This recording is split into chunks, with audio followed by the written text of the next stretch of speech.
السلام عليكم ورحمة الله وبركاته. qaybtan casharkan waxaanu bilaabaynaa concept cusub oo ah sidii markaa aad u akhrin lahayd ama aad u samayn lahayd files, file handling, how to read and write files. qaybtaasaan baranaynaa. marka file handlingka inta waxaa la isticmaalaa methodkan open. So the key function for working with files in Python is the open function. Openkaasaa la isticmaalaa. Openka markaad isticmaalayso waan arki doonaa wuxuu qaataa two parameters. File name, filekii aad akhrinaysay ama waxaad ku qoraysay, iyo modeka waan soo noqon doonaa. marka modeka there are four different methods ama modes. markaad fileka furayso afartaas mid ayaad isticmaalaysaa. haddaad rabto fileka inaad akhriso keliya oon waxba ku qorin, read r taasaad isticmaalaysaa, waana default value. haddaadan methodka openka haddaad file nameka keliya ku qorto, marka defaultigu waa read opens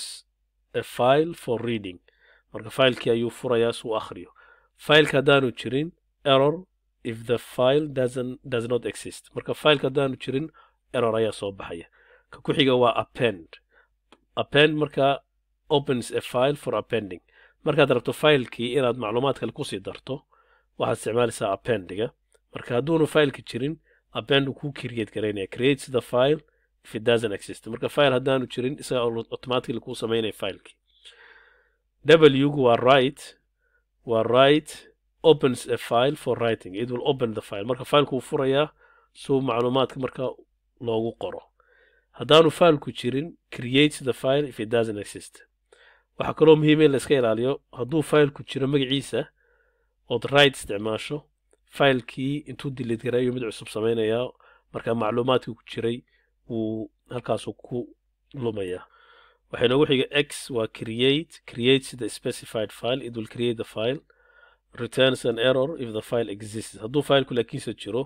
error ayuu soo baxaya. marka r plusna waxa weeyaan opens a file for both reading and writing. marka haddaad rabto inaad reading and writing samayso fileka r plus ayaad isticmaalaysaa. The file pointer placed at the beginning of the file. marka waxaad qoraysana waxaad ku qoraysaa fileka bilowgiisa. waxaynu hadda arkaynaa markaa tusaale ku saabsan sida loo isticmaalo file handling. marka intaynaa filekii qorin ama programkii qorin waa inaynu haysanaa horta file aynu akhrinayno. halka waxaan ku samaynayaa markaa file cusub. waxaan u bixinayaa myfile.txt.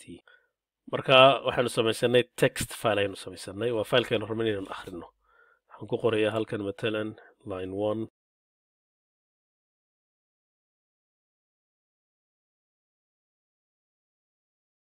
shan line ayaanu samaysanay, laakiinse adu waa text. waxaad doontaad ku qori kartaa textiga doonaha ku jiro. laymankaas filekaasaa muhiimeyna. filekaasaan rabno inaynu akhrino. sidaynu ku akhrinaynaa filekan? marka waxaynu ku noqonaynaa python filekii. marka habkan ugu horreeyna tusi doono ma habka la isticmaalo, laakiinse si aad u fahamtaan ayayna tusayaa processka fileka marka la akhrinayo. let's say haddaynu dhahno variable baan samaysanaa file open, filekaynu akhrinayno markaa waxaan u bixinay myfile.txt. okay, modeka markaa waxaynu odhan karnaa r oo read ah. marka aynu tusiso maaragtaan r iyo w, laakiinse r-kaas waa default. haddaynu ka tagno filekaas waxaanu u furnay modeku waa read. waxaa fiican mar walba modeka inaad ku darto si qofkii codekaaga akhrinay uu arko. hadda filekii variable ayaynu samaysanay, laakiin filekii weli maynaa akhrin. waxaan odhan karnaa marka content variable kale is equal to file.read. hadda contentigii fileka ayaynu akhrinay. waxaan odhan karnaa print contentigii baynu print. kabacdi waa inaan marka dhahnaa file.close. haddii kale fileka wuu furnaanaya. processku waa sidaas. habkan iminka lama isticmaalo, habka fudud baan idin tusi doonaa, laakiinse processku waa saas u shaqeeyaa. you open the file, you read the content of the file, you print the contentiga hadda print baynu nidhi, laakiin aday kugu xidhantay waxaad ku samaynayso. kabacdina you close the file. okay, let's run. waxaad aragtaan filekii marka uu inoo soo akhriyey. line 1 line 2 line 3 line 4 line 5 marmar qaar waxaa dhici karta markaa faylka hadduu ku jiro meel kale waa inaad soo qaadataa pathka haddaynu dhahno hadda faylkan haddaan dhaho open faylkan haddaan kobiyeeyo copy path halkan ku bedelo markaa pathkii halku pathku ku jiray ayuu markaa inoo sheegay haddaynu dhahno run waa kaa inoo shaqeeyey markaa maadaama faylkaynu samaynay iyo python program fileka aynu samaynayno ay isku folder ku jiraan uma baahnid inaad pathko dhan aad halkan ku sheegto laakiinse inta badan waxaa laga yaabaa inaad file ka soo qaadaysa folder kale marka waa muhiim inaad qaybta fahamtaan marka haddii aynu rabno matalan inaynu akhrino ama haddaynu dhahno file.readkan contentga intaan iska saarno ayaan halkan printka dhex gelin karaa file.read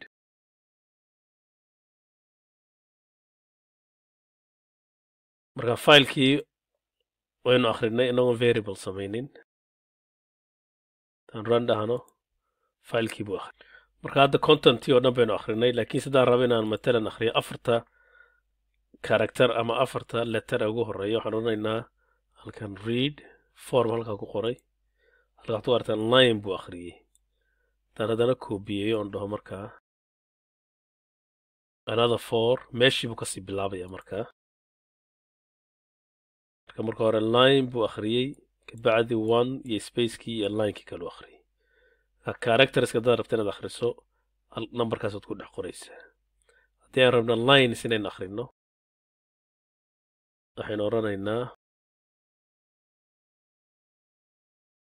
meeshuu ku ahaa read waxaynu odhanaynaa read line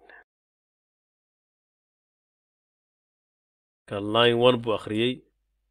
haddaan dhan hadda read line 2 ama read line haddaan dhahno waxaa xasuusnaanayaa linekii hore u akhriyey ka labaad ayuu markaa akhrinaya line 1 line 2 marka read line buu akhrinayaa readna content oo dhan buu akhrinayaa read haddaad dhex geliso parameter number ah intaas numberkaad geliso character ayuu akhrinayaa marka sidaan idiin soo sheegay habka fudud ayaa jira waayo halkan mar walba waa inaan xasuusnaanaa inaan fileka xidhno close ku samayno xisaab waxaa jira automatically fileka ku xidhaya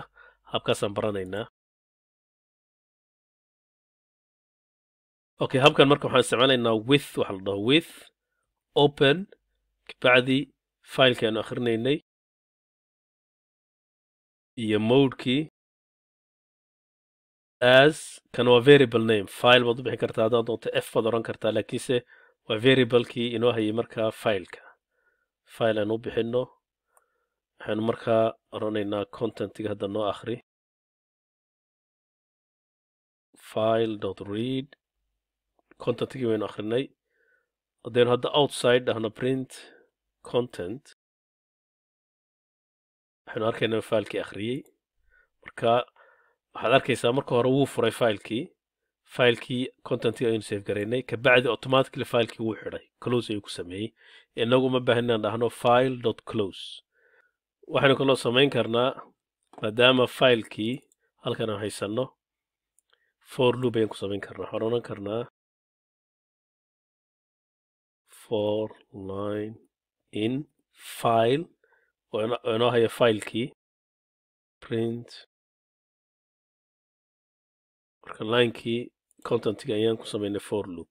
halkaa waxaad ku arkaysaan inuu space wato spacekaas waynu arki doonaa waxaa keenaya laakiinse for loopka halkaas ayaad ku samayn kartaa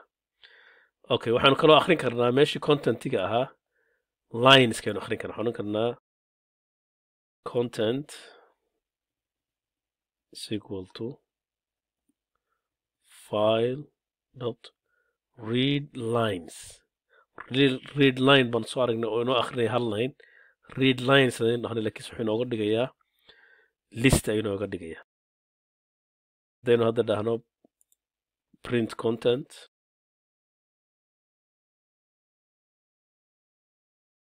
wuxuu inoo badkariyay list waad aragtaan sooma waa list waxaad aragtaan inagu line 1 ayaynu qornay halkan lex waxaa ku qoran \n kaas waa new linekaynu hore usoo aragnay marka kaas ayaa keenaya inuu markaa noqdo empty lineska inuu noqdo laakiinse maadaama uu yahay list saan hore usoo aragna waxaan ku samayn karnaa for loop waxaan oran karnaa for line content print run dhahno one by one ayuu noogu print gareeyey waxaase muhiima inaad fahamtaan halkan fileka waynu furnay contentigii baynu akhrinay kabacdina filekana waynu xidhnay wixii intaa ka dambeeya contentigii variableka inoo haya contentigii ayaynu markaa isticmaalayna khasaba inaad content u bixiso waxaad doontaad bixin karta dan doona lines baan oran karaa halkan waxaanuna for line in lines waa variable name waxaad doontaad adigu bixin kartaa marka sidaynu aragnay markaynu hadda run dhahno new linekii ayaa wuxuu keenayaa extra space line halka waad aragteen line 1 iyo line 2 space baa u dhexeeya haddaynu rabno spaceka inaynu iska saarno waxaan oranaynaa comma n-ka waxaad ka dhigtaa empty markaa new linekii ka saar meesha aynu nidhi haddaan hadda run dhahno spaceyada halkaas ka baxay markaa laymankii isku xigaan halkaa waxaynu ku baranay sida fileka loo akhriyo haddana waxaan baranaynaa sida fileka loo qoro waxaan oranaynaa with open file cusub baan rabaa inaan samaysano marka waxaan bixinayaa my new ama new file.txt muhiimadda waxa weeyaan markaa modeka inuu noqdo right w f baan oran karnaa file waxaad doontaad u bixin kartaa as wixii ka dambeeya waa variable name marka waxaan oranaynaa f dot right waxaa muhiim oo kale inaad fahamtaan fileka new file.txt hadda iima samaysana waad arki doontaan laakiin markaan run gareeyo fileka automatically isagaa samayn doona marka haddaynu ana file.write ku qorno markaa ka waran tan intaa ku qorno run haddaan dhaho markaa waxaad arkaysaa new file halkaa igu samaysmay haddaan furo new fileka waxa ku qoran iska waran marka waxaanu samaynay file haddaan raba line kale inaan kusii daro f.write baan odhanaynaa haddana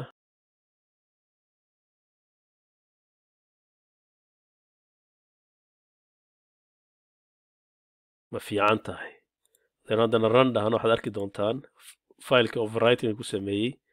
iska waran iyo ma fiican tahay hal line ayuu geliyey hadaynu rabno laakiinse ma fiican tahay inaynu geyno next line waxaynu odhanaynaa halkan ayaynu markaa backslash n gelinaynaa halkaasaan gelin karnaa hadaynu doonana waxaynu odhan karnaa plus backslash n waa isku midkii hadaynu sidaa dhahno hadaynu soo kobiysana kalena sidaas kale samaynayna okay backslash n waa new line baynu nidhi marka haddaynu dhahno run iska waran first line ma fiican tahay next line haddii aan raba inaan macluumaad ku sii daro w haddaynu isticmaalno mar walba wuxuu samaynayaa saynu sheegnay file cusub ayuu samaynayaa macluumaadka hore wuu ka saarayaa kabacdi buu markaa wixii halkan ku qoran uu gelinayaa laakiin haddaan raba inaan macluumaad kale sii geliyo waxaynu isticmaalaynaa append matalan hadda kii hore intaan ka saaro ayaa waxaan doonaya inaan ku qoro jawaabtii danahna f right alxamdulilah waxaad arki doontaan macluumaadkii ku jira haddana laba line baa inoogu jira filekan maadaama aynu isticmaalnay w wuxuu samaynayaa overwriting marka run haddaan dhahno oon new fileki furno alxamdulilah kaliya kusoo hadhay labadii line kale uu delete gareeyey marka xaaladaasoo kale waxaan u baahannahay append inaan isticmaalno marka haddaynu soo celinno macluumaadkii hore run dhahno waxaa inoogu jira hadda iska waran iyo ma fiican tahay waxaan rabaa inaan wax kale kusii daro inaan dhahaa markaa meesha w ka ah oo right ahaa inaan dhahnaa append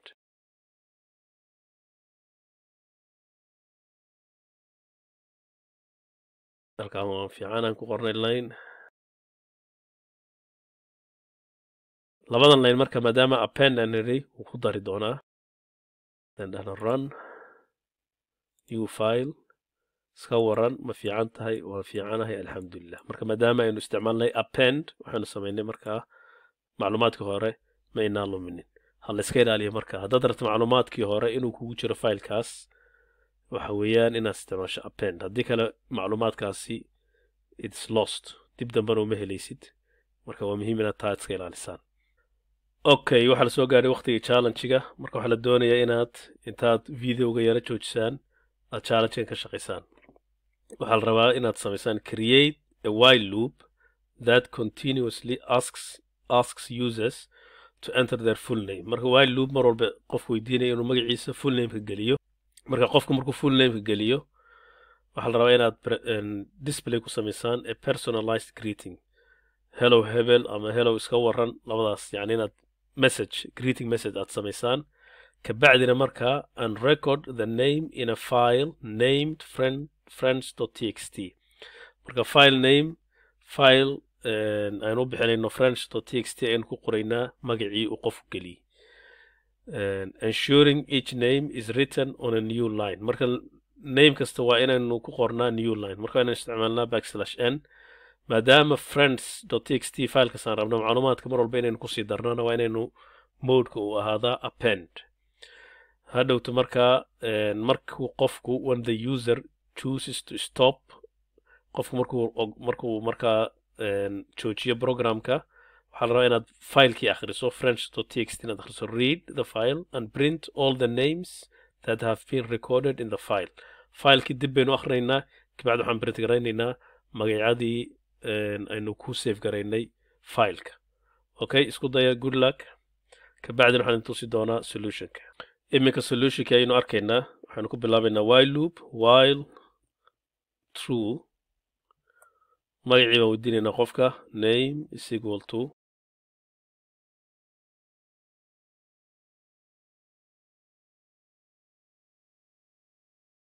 waxaan idhi please enter your full name or exit yani programka si aan uga baxno kabacdi waxaan eegaynaa if name dot lower namekii hadduu noqdo exit hadduu qofku exit geliyey waxaan odhanaynaa break waan ka baxaynaa while loopka else waxaanu furanaynaa filekii with open file waxaan u bixinay friends.txt waxaa muhiima modeku waa append kabacdi full namekuu qofka geliyay aynu markaa ku save garaynayna waxaan odhanaynaa file write namekuu qofku geliyey nameka haddaynu rabno inaynu markaa magacyada ka dhigno capital waxaan odhanaynaa dot title haddaanu waxaa dhici karta qofki inaanu magacii capital ka dhigay markuu gelinayay laakiin innagaa ka dhigayna kabacdi new linekiina inuu samaynaa \n maadaama aan nidhi magac kasta waa inuu new line galaa intaas waa markaa filekii magacyadii aan ku shubaynay dhowt qofku break markuu dhaho waxaanu ka soo baxaynaa programkii macluumaadkii baan rabnaa inaan print karayno mar labaad aynu odhanaynaa markaa furaynaa filekii with open friends.txt markan markaa waa reading baynu samaynaynaa read kabacdi macluumaadkii baan mid u print garaynaynaa let's say for name for line file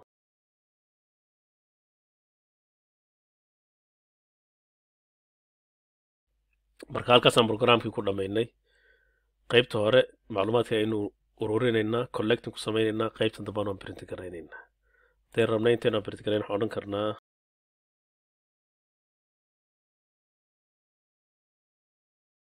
saasoo kale waxyaaban the names are kabacdi macluumaadka ayaan print garayn karnaa okay let's run codekaan run garayno waxaad arkaysaan hadda friends.txt halkan kuma yaalo laakiin markuu horeyna waan run garayno ayuu samayn doonaa okay axmed cali axmedka ayda capital kamaana dhigin waad aragtaan calina kamaana dhigin okay waxaan ilownay inuu qofku greeting sameeyo marka let's stop the program friends.txt waa kaa sameeyey hadda waad aragtaan magaciina axmedkiina capital a buu ka dhigay calina capital a laakiin weli program sidayn rabnay ma aha marka waxaan odhanayaa exit okay iska delete garaynaynaa friends.txt saan mar labaad u samayno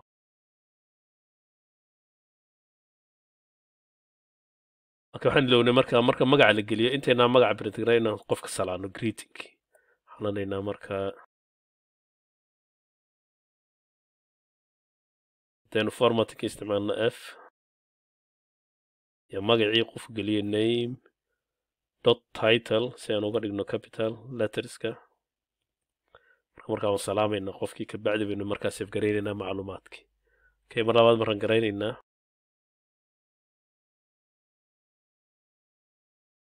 waxaad aragtaan friend.txt wuu sameeyey axmed cali baan ku save garaynay hello axmed calina wuu soo qoray hello sahar cali hello cusmaan cali haddaana markaan exit dhaho macluumaadkii baynoo print garaynaya magacyadii okay marka wuxuu yidhi axmed cali sahar cali cusmaan cali hadaynu failkii furnana waxaa noogu qoran halkan axmed cali sahar cali cusmaan cali magacyadii baynoo save gareeyey halkaasaan ku joojinaynaa wasalaamu calaykum waraxmatullaahi wabarakaatu